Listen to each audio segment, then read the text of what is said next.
dans la fête de l'Épiphanie. Épiphanie, c'est un mot grec qui veut dire manifestation. Et donc on voit la figure de Jésus qui va être manifestée aux Juifs par Jean-Baptiste, aux petits bergers au moment de Noël, puis d'un coup à toutes les nations. Et alors on voit des mages venus d'Orient, on ne dit pas trop d'où d'ailleurs, ça veut dire un peu de venus de tous les coins du monde, pour montrer que celui-là c'est le roi de l'univers.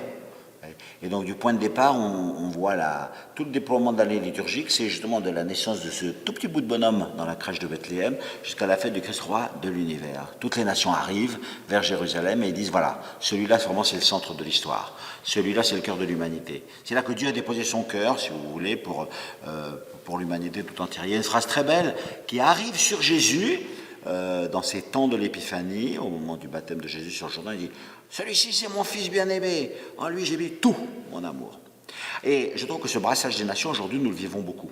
Il n'y a qu'à aller dans n'importe lesquelles de nos paroisses et on voit que il y a des gens arrivés d'Amérique latine et ceux qui sont arrivés de tous les pays d'Afrique ou d'Asie, etc., etc.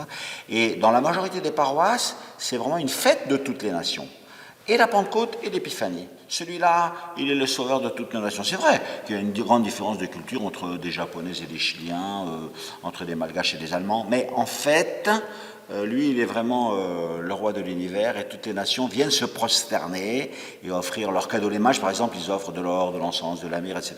Ce que j'ai de plus précieux, et dans beaucoup de paroisses, je suis très content de voir ça, on fait une fête de toutes les nations. Je ne suis pas naïf non plus, c'est-à-dire je sais bien qu'il y a beaucoup de difficultés dans ces rencontres entre les nations, beaucoup de difficultés à accueillir de l'immigration et des gens nouveaux qui sont là, parce que les richesses sont très très inégalement réparties dans le monde, donc vous savez bien que cette différence ou cette injustice engendre des quantités de violence et donc de peur.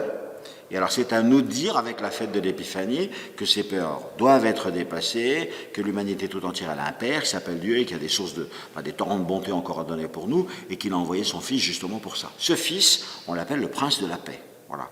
Et donc celui-là, il est capable, plus que nous, d'apporter la paix à toutes les nations. Voilà. Donc c'est ce grand désir que j'ai, un peu comme un vœu, en ce début d'année, pour la fête de l'Épiphanie.